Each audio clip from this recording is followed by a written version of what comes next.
Messieurs, dames, bonjour. Monsieur Ducos, nous allons commencer le cours sur les outils d'analyse technique dans quelques instants. Première chose que je vous demanderai, c'est est-ce que vous m'entendez? Est-ce que vous avez le son? Est-ce que vous avez l'image? Est-ce que vous avez actuellement l'avertissement sur les risques qui s'affiche? Si c'est le cas, vous avez normalement sur le côté en haut à droite de votre écran un trait rouge, une flèche rouge qui vous permet d'accéder au chat. Donc, essayez de m'envoyer un petit message pour me dire que tout est OK, son image 100%. Comme ça, après, moi, je pourrais continuer à faire mon webinaire en étant sûr. Oui, donc, Coleman, tu m'entends? Il n'y a pas de problème. OK, super. On va juste attendre maintenant un petit peu, quelques instants, le temps que les retardataires puissent se connecter. Et on commence tout de suite après. À tout de suite. Si c'est OK chez toi, je pense que c'est OK pour tout le monde. Donc, merci de ton retour en tout cas. Je rappelle que ce chat est important parce que ça vous permet de poser des questions pendant le webinaire. Donc, je vous engage à trouver rapidement ce chat en haut à droite de votre écran. À tout de suite. Bon, nous allons commencer. Pour les retardataires, ils prendront ça en cours de route.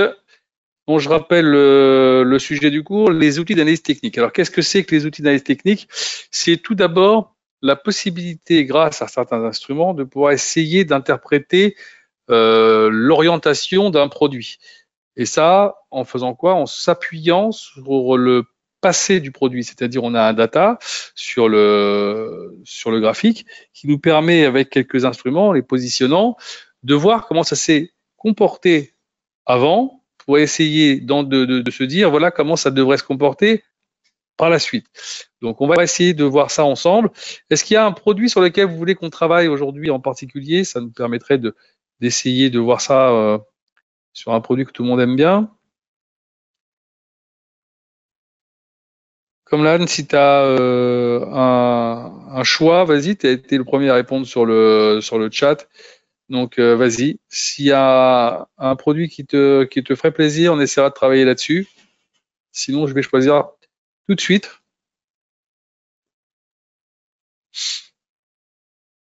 Non? Pas de produit en particulier? Alors, on va y aller. Alors, on va essayer de travailler aujourd'hui sur, si vous voulez bien, sur les indices, par exemple.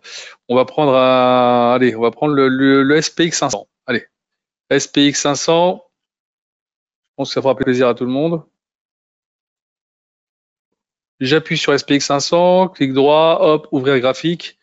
Voilà, j'ai mon graphique qui s'affiche. Évidemment, quand vous le voyez là comme ça, c'est pas très convivial. On va tout de suite le reparamétrer. Clic droit, propriété. Je reparamètre à ma façon à moi. Après, vous faites comme vous voulez, évidemment. Ici, en kaki, le texte en noir, la grille en kaki, comme ça, elle disparaît. La barre haussière en bleu, la bougie baissière en rouge, la barre, pardon, j'ai un petit peu dérapé. Voilà, voilà, le même bleu ici et le même rouge ici. Voilà. Pour le reste, on ne touche à rien. Un petit peu long à se mettre en place quand même. Voilà, hop, voilà. C'est fait. On appuie ici pour grossir. On s'aperçoit ici qu'on est en bâtonnet. Nous, ce qu'on veut, c'est travailler en candlestick. Donc, vous avez trois types de graphiques, en courbe, bâtonnet et en candlestick. J'appuie sur candlestick. Le graphique se met en candlestick. Donc, je vais écarter le bord du bord droit mon graphique. Voilà. Là, on est bien en daily. Je passe un peu pour le voir un peu mieux. Je grossis légèrement le trait. Voilà. Voilà. Donc là, maintenant, vous avez votre graphique devant vous. Et le tout est maintenant d'essayer de le comprendre, de voir un peu comment il évolue. Alors, comme vous voyez, on a eu une première belle poussée de hausse ici, qui part du mois d'octobre jusque là, dû certainement déjà ici à la perspective d'une baisse des taux qui n'a pas encore eu lieu, d'accord, je rappelle. Ici, petite baisse, et on repart pour rechercher encore plus haut, en n'ayant toujours pas eu de baisse des taux. C'est ça qui est extraordinaire dans ce marché. On a pu monter que grâce à l'intelligence artificielle qui a boosté les marchés depuis déjà maintenant presque 2 ans. On ne parle que de ça. Alors après, une fois qu'on a mis ça, on va ici, on prend la première des choses qu'on fait, c'est de faire d'abord les trends et tendances et ensuite de mettre les résistances et les supports. Donc j'appuie ici. C'est ici, si vous voyez bien, c'est destiné à canal équidistant. J'ai sélectionné là les 2 barres parallèles. Je prends ici on va dire le début du, voilà. Là, vous voyez, là j'ai ici un pas tout à fait bien positionné, voilà. 1, 2, 3 traits, on va grossir un peu peut-être pour avoir un peu plus, voilà. Voilà. Et ici, là, ça c'est la parallèle. On va la mettre sur le sommet ici. On va pas aller chercher celui qui est derrière, ça sert à rien. Voilà. On a ici maintenant notre graphique qui est prêt. Donc on a bien un couloir ici haussier, d'accord, dans lequel nous sommes. Et si on regarde bien, regardez, on est venu taper ici une première fois, on remonte, on tape ici, on remonte, on tape en haut, ça redescend, on tape ici en bas, ça redescend. Là, ici, on tape en haut, ça redescend. On va regarder un peu ce qui va se passer. Maintenant, qu'est-ce que le marché va nous donner? Donc ici, maintenant, là, on va mettre les supports et résistances. Là, ici, support.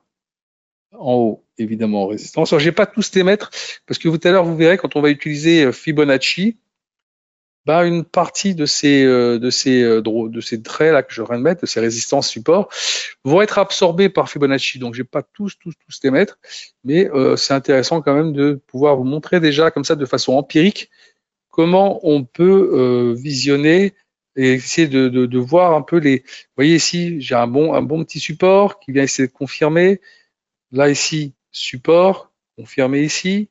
Donc j'ai mis un peu les supports et les résistances qui me paraissaient être les plus importantes. Donc une fois que j'ai fait ça, d'accord, eh ben je vais chercher maintenant les produits qui me sont proposés pour pouvoir essayer d'interpréter davantage. Mais déjà comme ça, on a une première lecture sur le produit.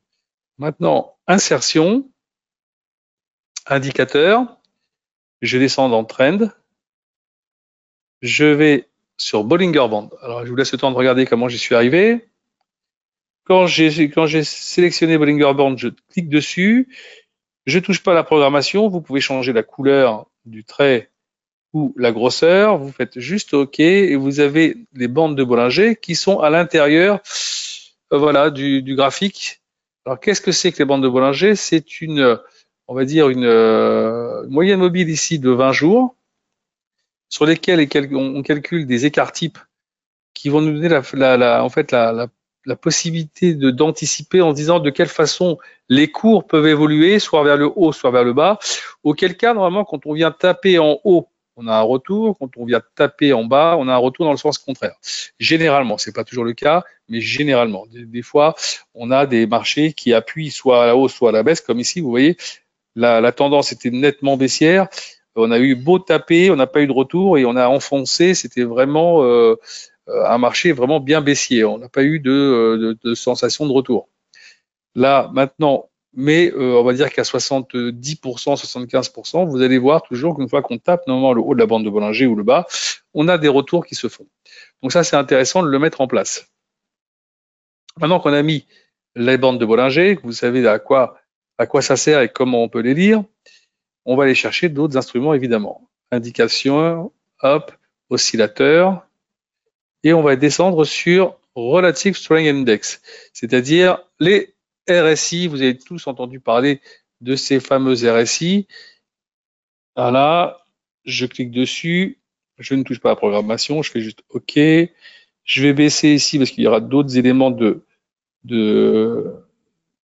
pour pouvoir essayer de travailler, donc on ne va pas prendre trop de place. Donc la RSI, c'est quoi? En fait, c'est un rapport entre les moyennes des hausses et les moyennes des baisses des 14 derniers jours.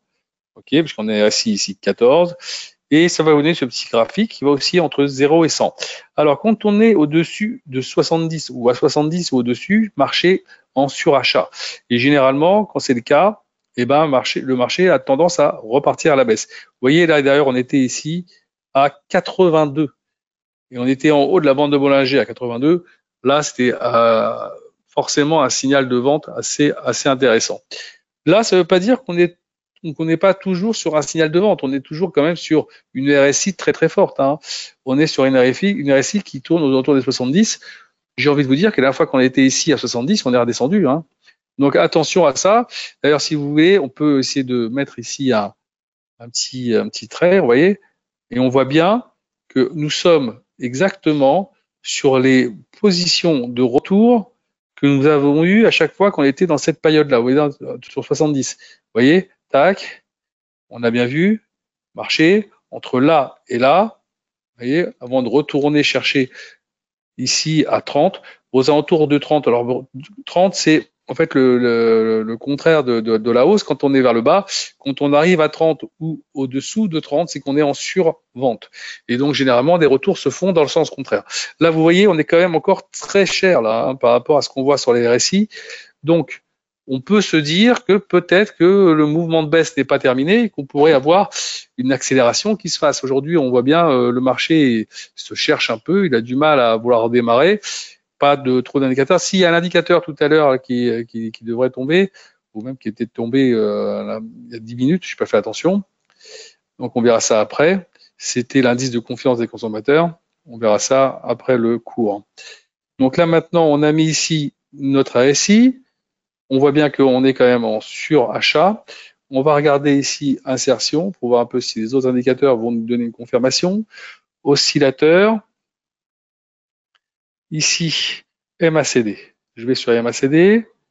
Voilà, je touche pas à programmation, je fais juste OK. Et je vais baisser un peu le niveau. Voilà. Alors, qu'est-ce que c'est que les MACD? Les MACD sont en fait deux moyennes mobiles exponentielles de 12 et 26 jours qui se lisent différemment que des moyennes mobiles classiques qu'on verra tout à l'heure quand on les mettra sur le graphique. Mais regardez bien. Quand vous avez ici les MACD en bleu, OK, ça monte, il n'y a pas de problème, on est au-dessus du signal rouge, marché haussier. Là, dès qu'on a commencé à avoir des MACD plus courts, le marché change de sens. Et là, on est en train de passer gentiment en dessous du signal. Si ça se confirme et qu'on n'a pas un retour pour essayer de repasser au-dessus, et pour l'instant on ne l'a pas, on a ici une RSI qui est quand même assez haute, encore à 70, et une MACD qui a plutôt tendance à vouloir continuer de baisser. Et j'ai envie de dire que à l'heure actuelle, si je vois ce graphique, je profiterai plutôt de me mettre à la vente plutôt qu'à l'achat. Hein. C'est un peu ce que je vois par rapport déjà à ces deux indicateurs.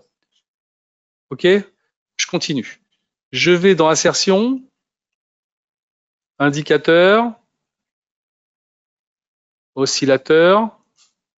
Si vous n'avez pas compris hein, pour les MACD, vous me dites on recommence dessus, hein, pas de problème. Mais normalement, c'est assez simple. Et je vais sur relative, non pas ici, attendez, stochastique oscillateur. Voilà. Stochastique oscillateur, je fais juste OK, voilà.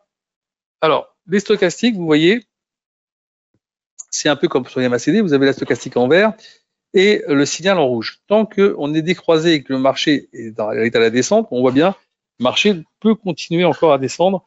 Et d'ailleurs, si vous voyez bien, ici, la dernière fois qu'on a vu plus bas, c'était à ce niveau-là. Donc, on peut encore avoir une petite poussée de baisse pour aller chercher ici avant peut-être de remonter. Donc, là, j'ai envie de dire qu'avant la fin de la semaine, et vous savez qu'avant la fin de la semaine, il y aura un chiffre important, c'est l'indice PCE des ménages aux États-Unis. Cet indice, c'est l'indice d'inflation de la consommation. OK. Si par hasard, il était plus haut que prévu, le marché devrait certainement se dire que la baisse des taux prévue avant la fin de l'année par Powell il y a à peu près 15 jours n'aura pas lieu. D'accord?